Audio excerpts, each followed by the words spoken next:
Bismillahirrahmanirrahim. Ayo para santri dan murid juga para pemirsa, kita belajar lagi, diperdalam, diperluas, dijabarkan agar para murid dan santri juga para pemirsa sangat mengerti dan sangat paham tentang hal-hal yang tidak diketahui oleh peradaban dan tidak banyak diketahui oleh bangsa manusia. Para pemirsa, Assalamualaikum warahmatullahi wabarakatuh dan sugeng rahayu semua. Alhamdulillah, pada video ini guru melanjutkan tentang pembahasan sholat Isya yang dilanjutkan dengan video ini dengan judul sholat Isya dan hukumnya, ya. Para santri dan pemirsa, dari video sudah diulas oleh guru karena ini nanti masuk ke ranah tentang hukum, ya. Baik hukum yang ada di agama atau hukum yang ada di agama Islam atau hukum-hukum yang ada di kitab-kitab atau di kitab fikih atau kitab apapun, bahkan ini nanti masuk ke ranah hukum atau undang-undang di dunia atau di negara kesatuan Republik Indonesia, dan nanti pun akan diajarkan guru tentang Isya dan hukumnya alam dan hukum kehidupan, ya. Untuk mengulas lebih jauh agar bermanfaat kepada manusia, diulaslah oleh guru tentang Isya. Sebelum diulas, guru masuk sedikit dengan peristiwa kemarin-kemarin. Video sudah aku jabarkan, sudah aku sampaikan, apapun sudah aku terangkan, terutama tentang kehidupan dan Islam. Dari video guru sudah diterangkan satu contoh tentang sholat maghrib. Maghrib dan tatanan ilmunya semua dari Jawa. Dari video kemarin-kemarin guru sudah masuk tentang sholat Isya. Sholat Isya pun faktanya dibuka oleh guru dari bahasa Jawa. Para pemirsa, para murid seluruh dunia dan seluruh negara kesatuan Republik Indonesia. Kalau toh semua faktanya tentang Islam ini dari Jawa, terutama membahas tentang ibadah sholat. Di dalam kitab suci kita diterangkan, diilustrasikan adanya suatu kalimat Laila minal masjidil haram. Peristiwa itu diilustrasikan, bahkan ada ornamen dan ada bentuk artefaknya. Suatu peninggalan adalah digambarkan Masjidil Haram dan Masjidil Aqsa. Sampailah ditulis suatu ayat dan diyakini dan ditekankan orang lain untuk percaya, untuk mengimani, mempercayai suatu kalimat. Faktanya seperti apa yang aku terangkan seperti ini, bagaimana? Kira-kira para pemirsa paham enggak, ya? Dengan aku sampaikan dan sudah aku terangkan suatu kebenaran tentang Islam, artinya apa-apa yang ada di dalam aturan agama Islam yang kemarin menjadikan hukum baik halal dan haram, makruh dan mubah, semua terbantahkan dengan apa yang aku sampaikan tentang sholat maghrib dan sholat Isya. Artinya hukum-hukum yang ada di dunia semua batal dari apa yang telah aku sampaikan. Karena manusia terobsesi menghayal ada orang dari Arab naik ke langit mendapatkan perintah ibadah sholat 5 waktu. Padahal ilmu itu dari Jawa. Artinya apa-apa kitab yang ditulis, yang diyakini, bahkan yang dijadikan aturan dan undang-undang di alam dunia, baik di negara kita Kesatuan Republik Indonesia, semua batal dan salah. Karena faktanya sholat 5 waktu itu dari Jawa ilmunya. Lantas bagaimana para pemirsa kalau sudah seperti ini? Para pemirsa, khususnya rakyat Indonesia, juga umat yang ada di Indonesia, semua Anda bisa mengetahui dan mengerti, bahkan Anda mampu untuk menilai dan memutuskan bahwa suatu kalimat yang tercantum dalam kitab Laila minal Masjidil Haram itu, artinya kalimat itu salah atau tidak benar. Bila diterangkan dengan hukum, kalimat itu adalah pembohongan. Lantas bagaimana para murid dan santri? Kalau kalimat itu seperti itu, faktanya seperti yang aku sampaikan. Lantas bagaimana dengan kalian yang kemarin mengikuti pendidikan dari tempat-tempat seperti itu? Mengikuti orang-orang yang kalian imani, kau kira orang dalam kebenaran. Kalian mengimani suatu kalimat, kau katakan kalam Tuhan, kalamullah. Faktanya tidak seperti itu para murid dan santri. Kira-kira yang salah berapa manusia? Yang meninggal sudah berapa miliar? Bagaimana kalau toh suatu kebenaran sudah sampai kepadamu, apa yang kalian perbuat? Apakah kalian masih mengikuti jejak-jejak dari yang sesat itu?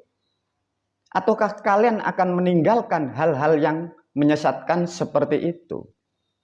Nah, ini pun juga pilihan bagi bangsa manusia, khususnya para pemirsa.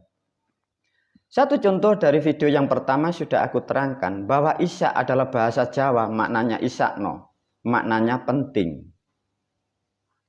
Dengan hukum-hukum yang berada di Indonesia, terutama satu, guru masuk ke ranah undang-undang yang ada di Negara Kesatuan Republik Indonesia, ada aturan atau undang-undang penodaan agama atau penistaan agama. Dengan demikian videoku ini, penjelasan ini artinya membatalkan undang-undang yang ada di Negara Kesatuan Republik Indonesia.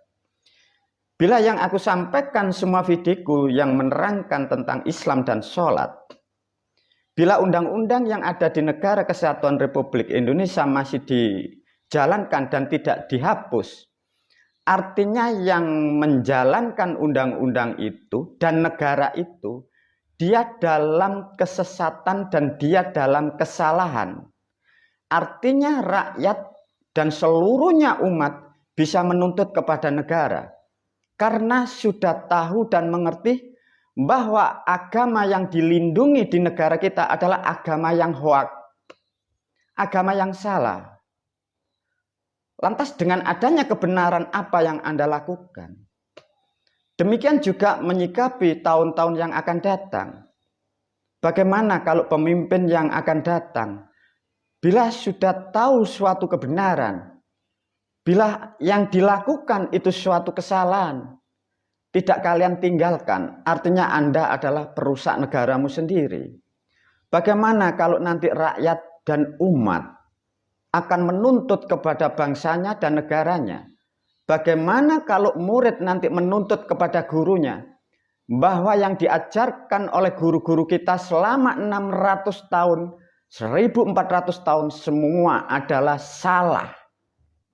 Bagaimana? Tantangan untuk kita masa-masa yang akan datang. Para murid dan santri, itu satu hukum tentang memahami bahwa kesalahan sudah 600 sampai 1400 tahun.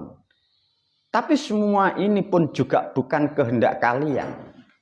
Semua ini pun sudah tercantum dari kitab-kitab yang diwariskan orang terdahulu, dan semua pun sudah dibekali dari kitab-kitab. Bahwa suatu saat, suatu kesalahan akan terbongkar, kebusukan akan terendus. Suatu saat tatkala manusia dalam kegelapan, petunjuk pun akan disampaikan melalui orang-orang yang akan dikehendakinya. Dengan demikian guru menyampaikan, berbahagialah para murid dan santri dan juga para pemirsa yang sudah mendapatkan pemahaman tentang Islam, tentang sholat. Tinggal kalian masihkah mengikuti jejak-jejak yang salah? Pertimbangkan matang-matang. Kalau kalian para murid dan santri sudah paham, bagi para pemirsa yang belum bisa mengambil langkah, artinya selama ini kalau Anda masih mengikuti hal-hal seperti itu, apalah guna hidupmu, apa guna hartamu? Anda mendapatkan pemahaman yang salah, dijanjikan hal-hal yang tidak masuk akal. Apakah tidak sebaiknya Anda melaporkan video ini kepada negara, agar bangsa ini mau dan kembali kepada kebenaran? Bila tidak mau, kalian pun tahu risikonya bahwa kalian adalah korban dari cerita. Itulah para murid dan santri, guru masuk sedikit tentang hukumnya. Kembali lagi kepada substansi tentang Ishak. Ishak sudah dicanangkan oleh orang-orang terdahulu dari leluhur kita dari Jawa. Begitu pentingnya untuk mempelajari, untuk mendekat dan menjalankan aktivitas yang disebut dari 4 elemen atau sedulur papat. Mengapa begitu penting para murid dan santri? Karena kita semua tercipta dari situ. Kita diproduk dari situ. Kita butuh dari situ. Kita tidak mengerti tentang 4 unsur atau 4 alam. Kita pun bermasalah dengan alam-alam seperti itu. Nah, dengan demikian para pemirsa khususnya murid diajarkan ya. Satu contoh, semua bangsa manusia yang dilahirkan semua tidak lepas dan tidak bisa lepas dari elemen 4 itu. Karena kita semua adalah bangsa manusia, dipahamkan bagi para pemirsa. Kita bangsa manusia. Bangsa manusia mempunyai nilai moral. Moral bangsa manusia terukur dengan suatu bahasa bentuk syukur. Syukur yang tepat dengan alam adalah dengan 4 unsur. Unsur air, api, angin, dan tanah. Dengan demikian para murid dan santri, artinya sebagai manusia melakukan bentuk syukur dengan memberikan, dengan mengeluarkan, dengan bentuk ornamen dan sesaji, mewakili unsur air, api, angin, tanah. Itu adalah suatu hal yang mutlak yang harus dilakukan sebagai manusia kepada alamnya. Artinya bentuk syukur itu bukan diwajibkan oleh Tuhan, tapi adalah bentuk kesadaran sebagai manusia.